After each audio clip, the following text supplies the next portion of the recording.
गुरु महाराज जाम्बोजी का पुरोहित व काजी के प्रति शब्द उपदेश। जैसा कि महमद खां जीवों पर दया करना सीख गया था और वो गुरु महाराज जाम्बोजी का शिष्य बन गया था। अगर आपको जानना है कि महमद खां गुरु महाराज जाम्बोजी का शिष्य कैसे बना था, उस विषय पर हमने वीडियो बना रखी है। अगर आप सभी को वो वीडियो देखनी है तो आप डिस्क्रिप्शन में दी गई लिंक पर क्लिक करके उस वीडियो को देख सकते हैं। तो चलिए इससे आगे की कथा को श्रवण करते हैं। बीकानेर का राजकुमार लूणकरण एक समय भ्रमण करते हुए समराथल पर आया। जाम्बोजी के दर्शन करके पिंपासर होते हुए नागौर पहुंचा। वहां पर महमद खां सूबेदार से भेंट वार्ता हुई। महमद खां ने जो घटना घटी थी उसके बारे में लूणकरण को विस्तार से बताया था और कहा कि हमारे देश में ऐसे अवलिया पीर आए हैं, मैं तो उनकी ही बात मानता हूँ, उन्हें ही पीर मानता हूँ। वे तो हमारे साक्षात अल्लाह ईश्वर ही है जो इस रूप में आए हैं। लूणकरण कहने लगा, इसमें तुम्हारे पीर कैसे हो गए? ये तो हमारे हिंदुओं के देवता है, तुम्हारा कुछ भी सिर नहीं है, फिर भी तुम कैसे कह सकते हो कि हमारे पीर है? ये तो हमारे हिंदुओं के देवता है, जैसे स्नान संध्या आदि आमक से दूर रहना बतलाते हैं, इसीलिए हमारे हिंदुओं के देवता है। महमद खां कहने लगा, आप लोग हिंदू हैं, इसीलिए हो सकता है कि आपको हिंदुओं के नियम बतलाते होंगे, किंतु हमें भी तो हमारे नियम बतलाते हैं, जैसे कलमा पढ़ना, एक ईश्वर अल्लाह को याद करना, जीव हत्या का त्याग करना, जीवों पर दया करना, नमाज पढ़ना इत्यादि हमारे नियम भी हमें बतलाते हैं। इसीलिए तो हम समझते हैं कि हमारे मुसलमानों के पीर हैं। इस प्रकार से दोनों में विवाद होने लगा। न जाने किसके देवता हैं या पीर हैं। दोनों ही विवादी अपनी बात पर अड़े रहे, कोई भी हार मानने को तैयार नहीं था। जाम्बोजी क्या है, किस समुदाय या धर्म से संबंध रखते हैं, इसका पता लगाना चाहिए, दोनों का विवाद समाप्त करना चाहिए। इस विचार से लूणकरण ने पुरोहित को समराथल पर श्रीदेव जी के पास भेजा और महमद ने भी काजी को श्रीदेव जी के पास भेजा। उनसे कहा, तुम दोनों जाओ और जाम्बोजी से पूछ कर आओगे किसके देवता है या पीर है, वे स्वयं क्या है। जाम्बोजी समराथल पर विराजमान थे। बहुत से साथरिया सत्संगी पास में उपस्थित थे। श्रीदेव जी ने कहा, दो विवादी आ रहे हैं, एक तो पुरोहित है, दूसरा काजी। इन्हें सादर यहाँ हमारे पास बुला लाओ। इन्हें अपनी अज्ञानता की हठ धर्मिता परेशान कर रही है, इन्हें शांत करूँगा। वैसे तो वाद विवाद नहीं करना चाहिए। सर्वप्रथम श्रीदेव जी ने पुरोहित को बुलाया। पुरोहित ने कहा, हे देव जी, आप सत्य सत्य बतलाना कि आप हिंदुओं के देवता हो या मुसलमानों के। आपका सिद्धांत उपदेश किसके लिए है? स्वयं आप किसके पक्षपाती हो? श्रीदेव जी ने कहा, मुझे आप हिंदू मत कहो, मैं मुसलमान भी नहीं हूँ। जिसका कर्म शुद्ध पवित्र है उसी का ही मैं हूँ और मेरा भी वही शिष्य है। केवल जाति का भार ढोने से बड़ा नहीं हो जाता। अंदर बैठी हुई जीवात्मा न तो कोई हिंदू है न तो कोई मुसलमान है। यह शरीर जिस जाति में जन्मा है उसकी जाति संस्कार वैसे ही कर दिए हैं। गुरुदेव ने कहा, यह शरीर तो हमारा अजन्मा है, मैं तो इस संसार की जन्म प्रक्रिया से अलग हूँ। ऐसा कहते हुए श्रीदेव जी ने यह शब्द सुनाया।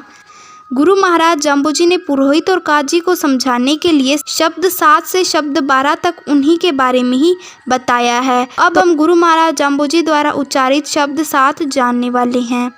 ओम हिंदू होय के हरि क्यों न जप्यो, काय दह दिल पसरायो, सोम अमावस आदित्यवारी काय काटी बन रायो, गहन गहनते बहन बहनते निर्जल 11 मूल बहनते, कायरे मूर्खा ते पालंग सेज निहाल बिछाई, जा दिन तेरे हो मैं न जापै न तपनै करियो, जान के भागी कपिला गाई, कुड़तणो जे कर्तब कियो नाते लाभ नसायो, भूला प्राणी आल बखानी न जप्यो सुर रायो, छंदे कहाँ तो बहुता भावे खरतर को पतियायो, हिव की बेला हिय न जाग्यो शंकरह्यो कदरायो, ठाटी बेला ठार न जाग्यो ताती बेला तायो, बिंबी बेला विष्णु न जप्यो छे का चिन्हु कछु कमायो, अति आलस भोला व भूला न चिन्नो सुर रायो, पार ब्रह्म की सूद न जानी तो नागे जोगे न पायो, परशुराम के अर्थ न मुआ ताकि निश्चय सरी न कायो, गुरु महाराज जाम्बोजी ने इस शब्द द्वारा हिंदू का मुख्य कर्तव्य क्या है यह बतलाया है। जो इस शब्द के अनुसार जीवन यापन करता है वही असल में हिंदू कहलाने का हकदार है। केवल हिंदू के घर जन्म लेने मात्र से हिंदू नहीं हो जाता।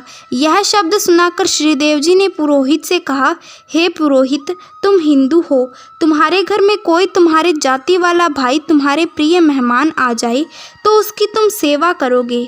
रात्रि में वह तुम्हारे घर से चोरी करके निकल जाए, आप लोग उसे पकड़ने के लिए पीछे जाओ तथा मौके पर पकड़ भी लो। उसी समय ही तुम्हारा कोई विधर्मी भी वहीं पर मिल जाए तो यह बतलाओ कि आप लोग दंड उस चोर को दोगे या निरपराध इस विधर्मी मुसलमान को दोगे, यह मुझे विचार करके बतलाओ। पुरोहित ने कहा, हे देव जी, इसमें जाति संप्रदाय का कोई कारण नहीं है। जो चोरी करेगा वही पकड़ा जाएगा, वही दंडित किया जाएगा, चाहे अपने प्रिय धर्म का ही क्यों न हो। श्री देव जी ने कहा, हे पुरोहित, यह न्याय तुमने अपने आप ही कर दिया। मैं तो उसका ही हूँ जो न्याय युक्त सच्चे मानव धर्म में विश्वास करता है। जो सच्ची है वही मुझे प्रिय है। मैं किसी जाति पाति या धर्म के बंधन में बंधा हुआ नहीं हूँ। मैं सभी कुछ हूँ या कुछ भी नहीं। मेरे बारे में कुछ भी निश्चय करना कठिन है। हे पुरोहित, आप हिंदू होकर हरि का जाप करो, हिंदू के नियमों से नाता जोड़ो। जो मैं कहता हूँ इन्हीं नियमों पर चलोगे तो आप लोग मेरे, मैं आपका हूँ। केवल दिखावे मात्र से कुछ भी होने वाला नहीं है। ऐसा कहते हुए पुरोहित को दूर बिठाया और काजी को पास में बुलाया और काजी के प्रति शब्द उपदेश सुनाया। ओम सुन रे काजी, सुन रे मुल्ला, सुन रे बकर कसाई, किनरी थरपी छाली रोसो, किनरी गाडर गाई, सूल चुभीजे कर्क दुहेली, तो हे जायो जीवन घाई, थे तुर्की छुरकी भिस्ती दाओ, खाएबा खाज अखाजू, चर फिर आवे सहज दुहावे, जिसका खीर हलाली, जिसके गले करद क्यों सारो, थे पण सुन रहिया खाली। इस शब्द द्वारा गुरु महाराज जाम्बोजी पुरोहित को कहते हैं, भेड़ बकरी आदि निरहीर जीवों की हत्या करने वाला कसाई रूपी काजी मुल्ला, तुम लोग मेरी बात को ध्यानपूर्वक श्रवण करो। किस महापुरुष पैगंबर ने यह विधान बनाया है कि तुम काजी मुल्ला मुसलमान था, हिंदू मिलकर या अलग अलग इस बेचारी बकरी और माता तुल्य गौ के गले पर छुरी चलाते हो? अर्थात ऐसा विधान किसी ने नहीं बनाया है। तुम लोग मनमुखी हो तथा अपना दोष छिपाने के लिए किसी महापुरुष देव को बदनाम मत करो। यदि तुम्हारे शरीर में कांटा चुभ जाता है तो भी उसका दर्द ऐसा ही हो जाता है। फिर ये बेचारा जन्मे जीव, ये भी तो शरीरधारी हैं।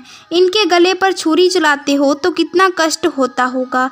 सभी प्राणी जीना चाहते हैं, मृत्यु भयंकर है।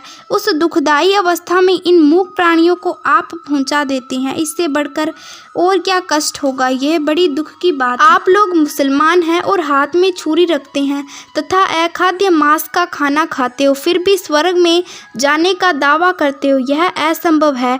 जो गऊ भेड़ बकरी आदि वन में घास चरकर आती है और स्वाभाविक रूप से ही अमृत तुल्य दूध देती है और उस दूध से खीर दही घी आदि बनते हैं, यह तो तुम्हारी हक की कमाई है, किंतु अन्याय द्वारा उनके गले पर करद की मार क्यों करते हो?